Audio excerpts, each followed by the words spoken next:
Dan puncaknya hidup, meskipun tidak semua orang bisa nyampe ke sini, membiarkan segalanya mengalir. Melepaskan kontrol itu, kita terima, kita ikuti saja alur hidup ini.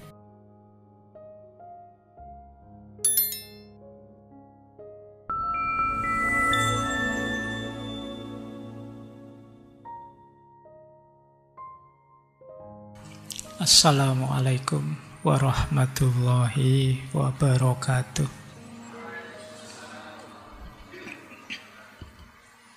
Bismillahirrahmanirrahim. Alhamdulillahirabbil alamin. Assalatu wassalamu ala asyrafil anbiya'i wal mursalin sayyidina wa maulana Muhammadin wa ala alihi wa ashabihi wa man tabi'ahum bi ihsanin ila yaumiddin.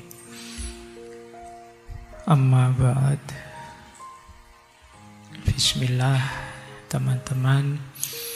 Mari kita lanjutkan lagi ngaji kita ya.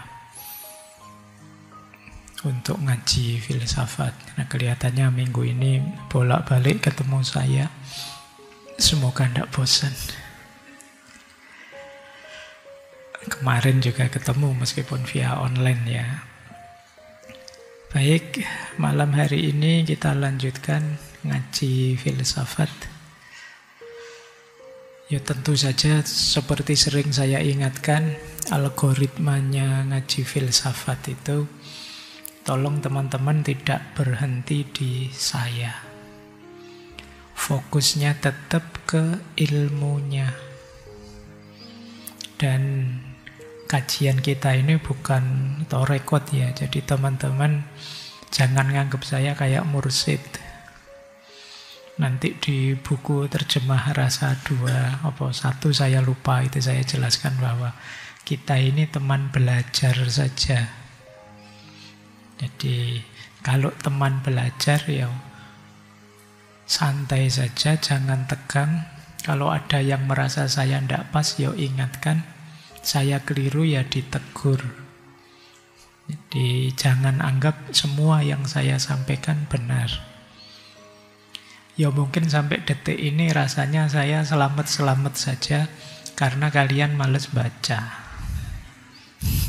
Coba kalian teliti beneran ya. Makanya saya lebih suka kajian-kajian seperti ini. Itu semoga lebih menginspirasi saja untuk kalian tergerak menggalinya lebih dalam. Isu apapun yang kalian suka. Tidak harus setia dengan tafsir saya, pemahaman saya. Seperti tema bulan ini, itu kan sebenarnya setiap tokoh saya ambil satu bukunya. Berarti kajian kita ini kayak kajian tafsir. Karena itu tafsir, maka itu versi saya. Bisa saja nanti kalian baca buku itu, pemahamanmu beda. Itulah kenapa saya wanti-wanti, jangan berhenti di saya. Kalian harus jadi dirimu sendiri, makna yang menurutmu pas untuk hidupmu.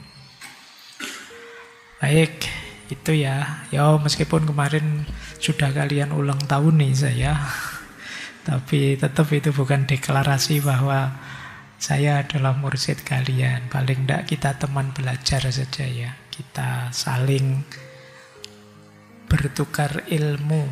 Tidak ada orang yang ngerti segalanya. Meskipun mungkin sekarang saya dosen, kalian mahasiswa, pasti ada hal yang saya tidak tahu dan kalian tahu. Dan itu bisa dipastikan. Kenapa? Ya pengalaman hidup kita beda-beda. Sebagaimana hal yang saya tahu, kalian tidak tahu juga pasti ada. Oke, baik. Ini harus saya ulang-ulang ya. Ini sering saya sebut ya, seperti ini algoritmanya ngaji filsafat kita. Oke, malam hari ini kita akan membahas buku dari seorang filosof, teolog, musisi. Kemudian beliau juga pernah jadi biarawan Katolik, penulis terkenal, psikolog, seorang terapis psikologi. Namanya Thomas More dari Amerika. Dosen juga beliau, kelahiran 1940. Selisih berapa? 35 tahun kalau dengan saya. Berarti kalau kemarin saya 50, berarti sekarang beliau 85 usianya. Oh, itu harus lebih diulang tahun itu. Lebih bersyukur. Nah, beliau ini terkenal memang dengan buku-bukunya yang berbau psikologi. Meskipun beliau ini sebenarnya S1-nya musik, S2-nya teologi, S3-nya, PhD-nya itu studi agama. Itu loncat-loncat ya. Tapi ya enggak apa-apa, buktinya terus jadi orang pinter. Buku-bukunya bestseller. Termasuk yang kita bahas malam hari ini. Bukunya judulnya Eggless Soul. Jadi jiwa yang tidak mengalami penuaan, jiwa yang tidak menua. Ini menyambung kemarin-kemarin ya, bulan ini memang tema kita tentang orang tua.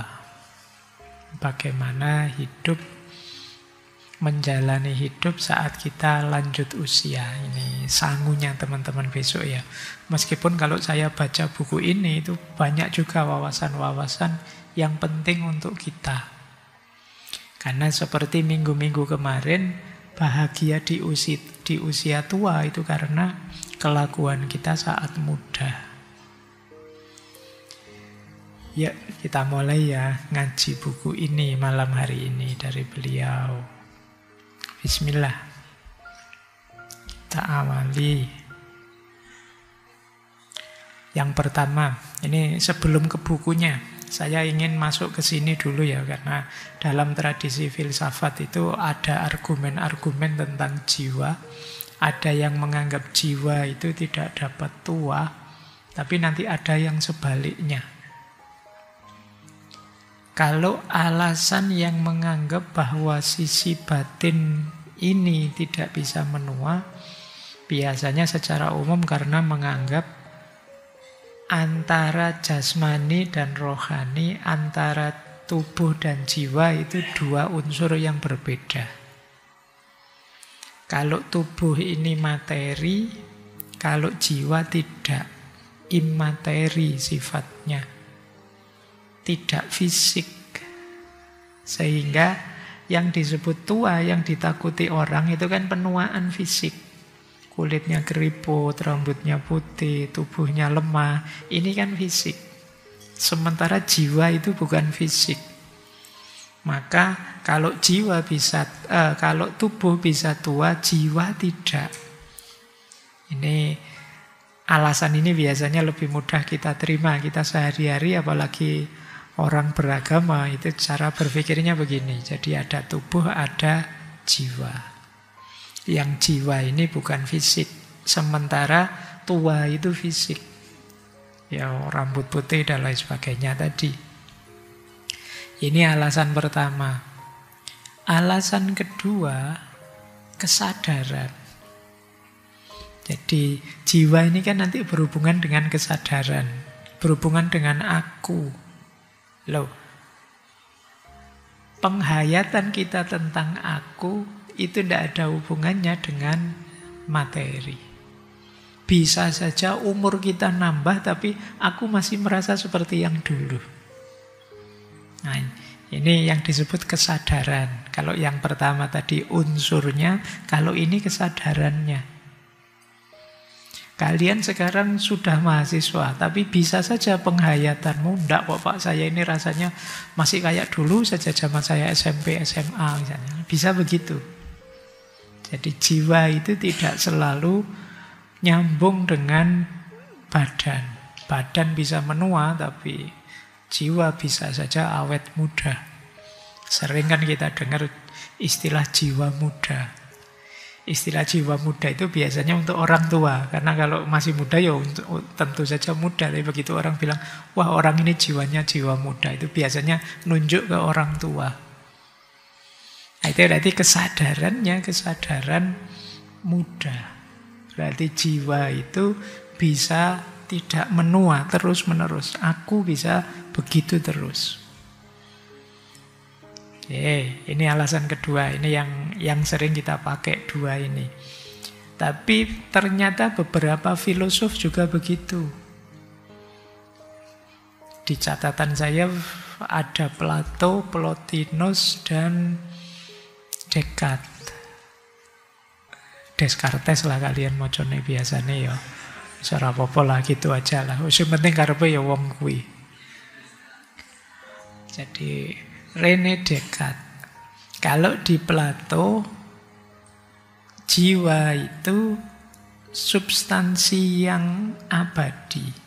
Sementara jasad itu hanya manifestasi fisiknya. Nanti Plato ini dikenal dengan teori idenya. Jadi jiwa itu lebih abadi. Dia ada lebih dulu sebelum tubuh. Jadi dia ada di alam ide, terus nanti masuk ke jasad kita. Ini pandangannya Plato ini agak spiritual. Nanti dilanjutkan Plotinus. Plotinus ini orang juga menyebutnya Neoplatonisme. Melanjutkan Plato. Plotinus ini nanti banyak dilanjutkan oleh para filosof Muslim, khususnya tradisi Persia. Jadi Suhrawardi, Ibnu Arabi, dan kawan-kawan. Jadi punya pandangan bahwa jiwa itu hakikatnya manusia. Dia substansi yang abadi, beda dengan jasad. Kalau jasad bisa hancur, kalau jiwa tidak. Dilanjutkan oleh Plotinus. Jiwa itu yang tidak bisa hancur tadi karena dia pancaran ilahi. Sumbernya Tuhan. Dia akan selalu murni dan tidak berubah. Hanya saja nanti kalau dia terpenjara oleh tubuh, oleh hal-hal yang materi, kadang-kadang lupa hakikat dirinya. Nah, jadi ini Plotinus, Neoplatonisme. Dicek lah, ini 3 tokoh ini sudah kita bahas semuanya. Yang ketiga René Descartes. Dia membagi secara jelas antara tubuh dan jiwa. Makanya René Descartes ini dikenal alirannya dualisme. Jadi yang jiwa lebih paten, sama seperti di Plato, karena dia tidak materi, tidak degradasi. Terus nanti ada tradisi agama-agama. Islam, Kristen, Hindu, Buddha, itu catatan saya ya, mirip-mirip saja. Jadi hidup ini ada jasad, ada roh, ada jiwa. Kalau jasad mati, hancur, kalau jiwa tidak, kembali pada Tuhan. Sama, Hindu, Buddha juga begitu. Ada Atman, jiwa yang dianggap abadi. Penderitaan manusia itu sumbernya fisik, materi. Sakit, tua, mati, itu jasad, bukan jiwa. Nah, yang kelima, fenomenologi eksistensial. Seperti tadi ya, orang itu bisa saja tua, tapi mungkin saja dia jiwanya masih muda, ingin eksis dengan kemudaannya. Malam hari ini sebenarnya buku Eggless Soul itu untuk menegaskan jiwa yang tidak menua secara eksistensial ini. Jadi meskipun sudah tua bisa eksis juga. Ya, ini pengantar. Ini yang tidak menua. Apa ada Pak yang punya pandangan jiwa juga ikut tua? Ada. Misalnya ya, ada pandangan jiwa itu tidak ada. Yang ada dinamika batin, dinamika mental, kesadaran. Jadi yang kita sebut jiwa itu kan isinya kesadaran, kehendak, imajinasi, ingatan. Kan itu isinya. Sementara kan kita tahu imajinasi, ingatan, pengalaman yang ada kita rasakan itu kan juga berubah.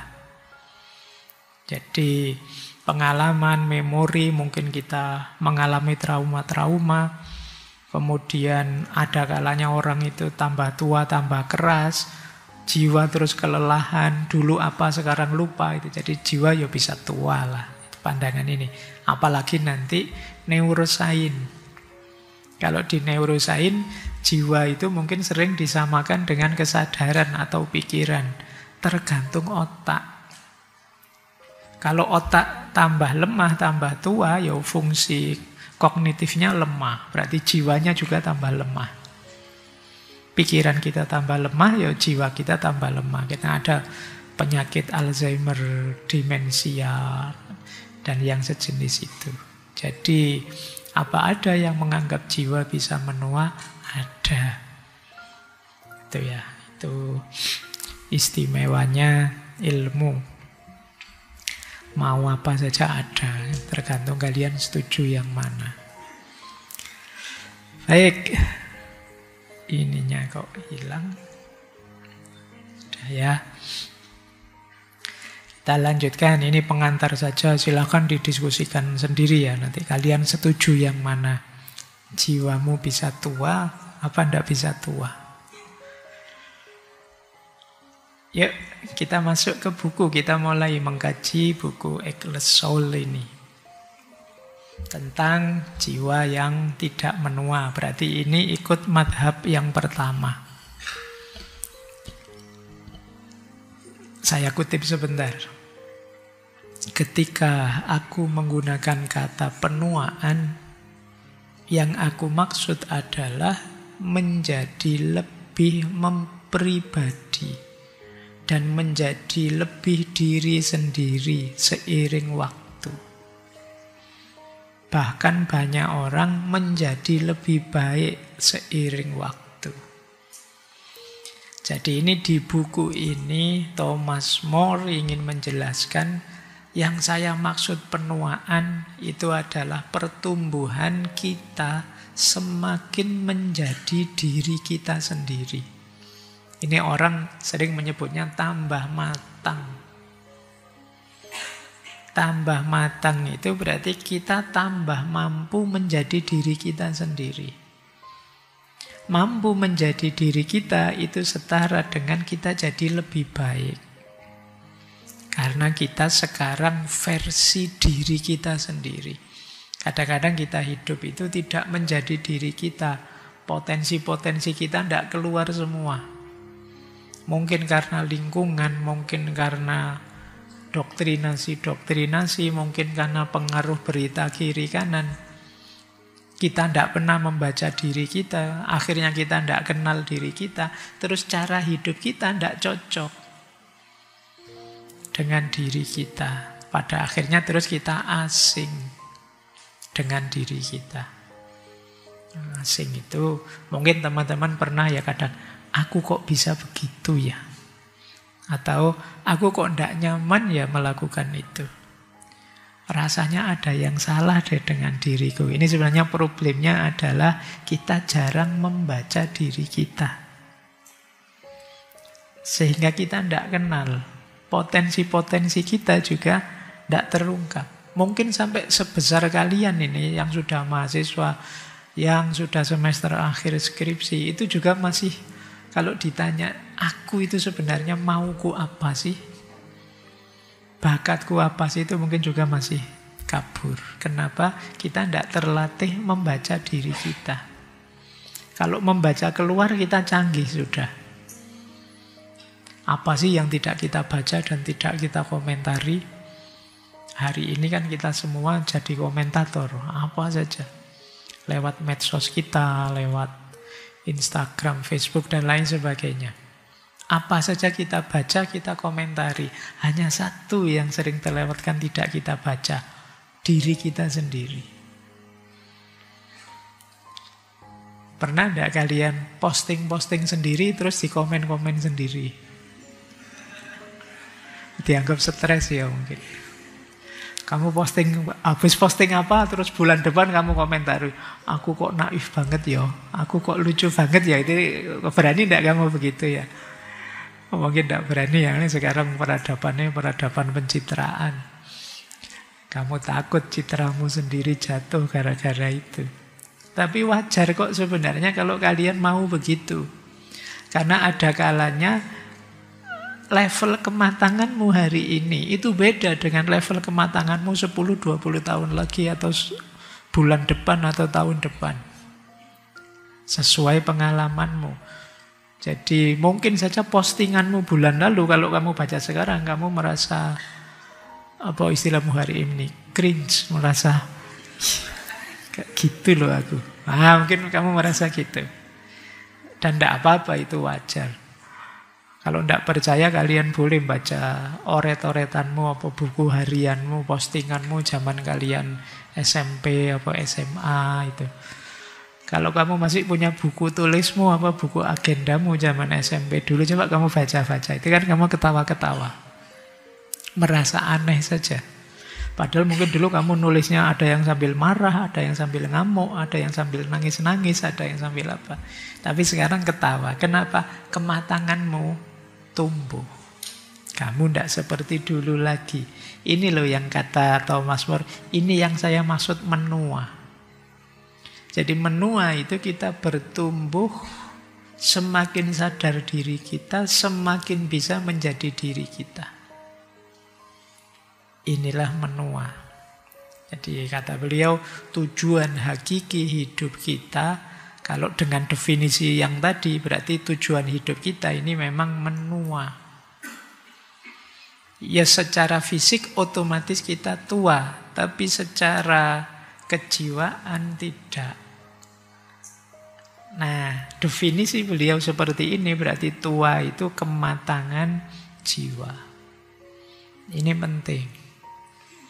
Kalau jiwanya belum matang, kedatangan apa saja, apakah ilmu, apakah pengalaman itu biasa atau luar biasa, begitu dia masuk dalam dirimu, mesin jiwamu yang belum matang, ya dia akan terolah secara tidak matang.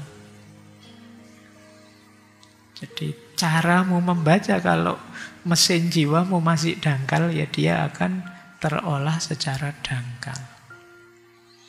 Jadi ternyata pengalaman itu dalam atau tidak, hebat atau tidak tergantung jenis pengalamannya, tapi tergantung kesiapan jiwamu. Ngaji seperti ini, itu luar biasa atau tidak tergantung ngajinya. Tapi tergantung penyerapanmu, resepsimu, kesiapan jiwamu untuk menangkapnya di level apa. Ya, itu makanya kata beliau, ya hidup ini intinya untuk berkembang, kemudian membiarkan sifat bawaanmu terungkap. Engkau jadi dirimu sendiri apa adanya. Tapi kuncinya tadi ya, kalian harus punya kemampuan canggih membaca diri. Saya lanjutkan. Ada kalimat lagi di bagian awal buku beliau. Jangan terima pandangan umum yang membatasi dari orang lain yang mungkin menganggapmu lebih tua dari yang engkau sadari. Setialah pada usia jiwamu, bukan pada angka atau pandangan tentang kelemahan dan kesehatan yang buruk. Bagi jiwa, semua itu tidak berarti. Jadi beliau ini melihat ya masyarakat umum, pandangan umum itu yang dilihat hanya fisik kita. Menyebut tua itu ya dasarnya fisik. Rambutnya sudah putih kah, kulitnya sudah keriput kah, umurnya sudah banyak kah, kan hanya ini yang dilihat. Padahal hakikat tua yang itu kematangan tadi tidak bisa dilihat di luar. Maka kalian jangan terlalu sibuk dengan komentarnya orang tentang dirimu. Biasanya kan kita panik gitu kan kalau orang ngomentari kita, apalagi fisik. Karena itu jangan terima pandangan umum yang membatasi dari orang lain. Jadilah dirimu sendiri, matangkan dirimu. Setialah pada usia jiwamu. Bukan pada angka, bukan pada kelemahan atau kesehatan fisikmu. Engkau bisa tetap hebat berapapun usiamu. Ini yang beliau maksud di Eggless Soul. Oke, ini kalimat-kalimat ini bisa kita temukan di awal buku. Yuk, kita mulai masuk ke konsep-konsep dari beliau. Nanti di buku itu beliau menjelaskan ada 5 transisi batin seiring usia kita bertambah. Ya. Ini tidak dari sejak lahir ya, tapi dari sejak kita sadar tentang diri kita, biasanya di usia muda. Dari sejak kita muda menuju tua itu ada 5 tahapan yang kita alami. Yang pertama, ini mungkin usia kalian, feeling immortal. Merasa hebat, merasa abadi. Ini tahapan biasanya dialami anak-anak muda. Energinya masih penuh. Merasa bahwa mati itu masih jauh. Saya masih muda Pak, yang tua-tua dulu lah. Saya ini masih panjang cerita saya. Kalian semua akan merasa begitu. Seolah-olah immortal. Jiwa kita masih penuh dengan ambisi, pencapaian, petualangan, membangun identitas. Di usia kalian, membahas tema-tema kayak gini itu kan rasanya jauh. Alah Pak Faiz, bahas tua, bahas dirinya sendiri. Apa ndak ngerti kita audiennya ini anak muda. Kalian kan pasti merasa begitu. Kenapa? Kalian ada di fase ini. Fase feeling immortal. Kalian masih merasa jauh Pak, tua itu apalagi mati. Tapi kalian ndak salah. Karena memang fase inilah yang nanti banyak menggerakkan kalian. Untuk apa? Mengeksplorasi hidup. Mencoba ini, mencoba itu, ingin mengalami ini, ingin mengalami itu. Ya memang usiamu sudah. Feeling immortal ini. Nikmatilah hidupmu.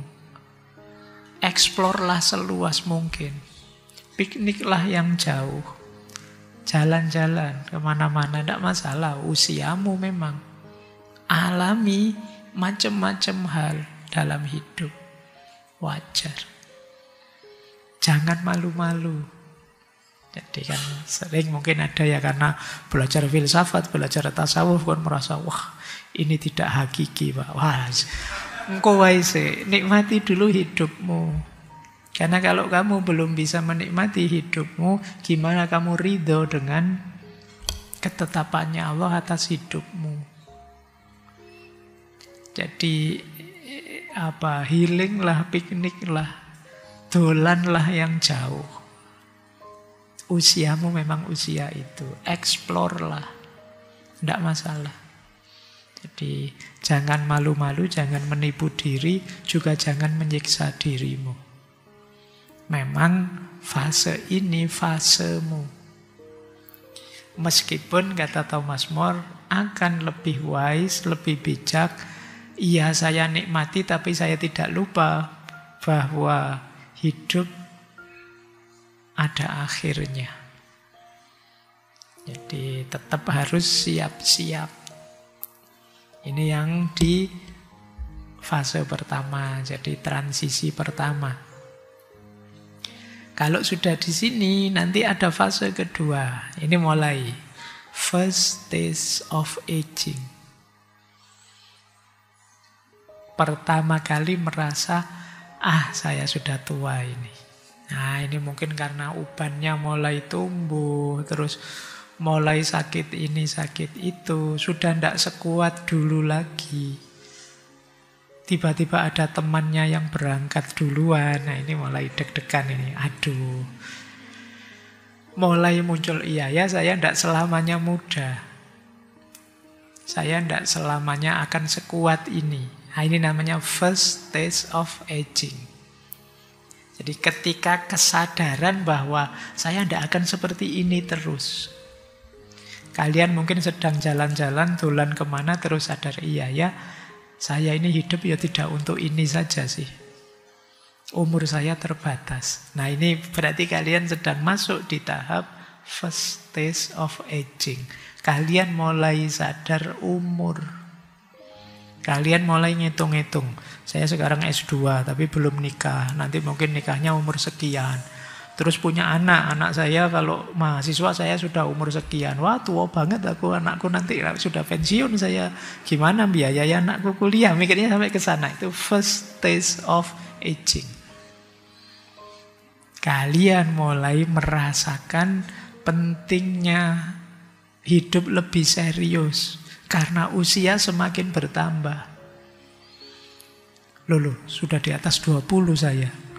Wah, sudah 25, ini sudah saatnya nikah, kok masih belum apa-apa saya. Kalau kamu mulai gelisah tentang umur, mulai first stage of aging. Saya tidak tahu apa sudah ada yang masuk ke sini kalian. Kalau ada, ya bahasa kasarnya mulai tua. Jadi mulai tua itu kesadaran bahwa kalian mulai menganggap penting umur. Kalau di yang pertama tadi kalian peduli amat dengan umur, inginnya menikmati hidup, mengeksplorasi hidup. Tapi begitu masuk ke yang kedua mulai sadar, iya ya, umur ini tidak boleh sembarangan saya. Masa depan tergantung sekarang ini.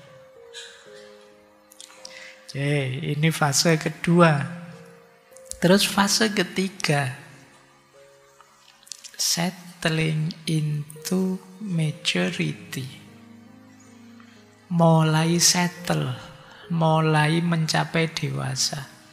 Kalau tadi di yang kedua mulai ada panik-paniknya kan, ada mulai gelisahnya, ada cemasnya. Tapi sekarang di fase ketiga ini mulai menerima hidup. Iya ya, hidup ini memang terbatas. Berarti saya harus siap-siap. Nah, ini orang menyebutnya mulai dewasa, mulai matang, mulai sadar untuk tidak sekedar mengejar karir, harta, dan lain sebagainya. Tapi saatnya hidup dengan penuh makna, menjalin relasi yang baik, juga kebijaksanaan. Ini fase kedua, settling into maturity. Mulai bisa milah, oh ini penting, ini tidak penting. Nah, ini ranking 3, lebih tidak penting lagi. Kalian sudah mulai begitu, sudah mulai matang kalian. Tapi kalau tidak bisa membedakan ini, kalian belum settle into maturity. Jadi cirinya itu tadi ya, bisa menemukan prioritas hidup, bisa lebih dewasa menyikapi persoalan. Oh, ini urusan kuliah, ini penting untuk masa depanku. Ini kan cuma nongkrong di kafe, ndak apa-apa lah, sekali-sekali absen misalnya. Ini kamu lebih tahu mana yang lebih penting. Ngaji misalnya, oh ini ilmunya penting. Ini kalau selfie-nya kapan-kapan bisa. Foto itu bisa ditunda kapanpun. Ini kalian ngerti mana yang penting, mana tidak penting. Mana yang utama, mana tidak utama. Itu yang disebut settling into maturity. Kalian sudah mulai dewasa. Nah, terus ada fase keempat. Fase keempat ini Ini orang baru mulai disebut tua beneran. Asli sudah ada di usia lanjut. Transisi di lanjut usia. Mulai gejala tuanya muncul. Sakit-sakitan, pensiun, dan lain sebagainya. Jadi meskipun kata Thomas More ini bukan akhir sih, tapi ini ganti cerita. Jadi bukan akhir cerita. Menjadi tua itu ganti cerita, ganti peran kita. Kemarin kita aktif, bisa berkarya ini, berkarya itu. Sekarang kita mungkin mulai sadar, saya tidak kuat lagi melakukan ini itu. Berarti ada yang kuat, yang penting, yang bisa saya lakukan. Mungkin jadi orang tua, menasehati, dan lain sebagainya. Jadi tuntunan, jadi pembimbing anak cucu kita, dan lain sebagainya. Ini yang disebut shifting toward old age. Kita geser sekarang. Nah ini jadi menjadi tua itu ganti narasi hidup. Sekarang jadi orang tua. Ini tua beneran sudah kalau ini. Dan puncaknya hidup, meskipun tidak semua orang bisa nyampe ke sini, adalah yang kelima. Membiarkan segalanya mengalir. Letting things take their course. Biarlah semuanya mengalir apa adanya. Nanti Thomas More banyak mengutip filosofi dari Taoisme, Wu Wei. Jadi hidup mengalir saja. Kalau sebelumnya apa saja ingin kita kontrol, tapi sekarang melepaskan kontrol itu, kita terima, kita ikuti saja alur hidup ini. Tidak menolak tua, tidak menolak sakit, siap mati. Meskipun pemaknaannya positif. Jadi siap mati bukan berarti pasrah. Tidak menolak sakit bukan berarti tidak berobat, bukan itu maksudnya. Tapi kita sudah siap menerima apapun. Jadi terus hidup ini jadi tenang, jadi lebih syukur, lebih spiritual. Jadi kita jadi lebih ringan. Tidak kemerungsung ingin mencapai ini, meraih itu. Bisa menerima apapun yang hadir dalam diri kita. Cuma ini kalau disampaikan ke anak-anak muda mungkin agak berat karena usiamu masih belum. Pak, masa hidup begitu? Pak, mungkin kalian akan begitu. Usiamu masih belum.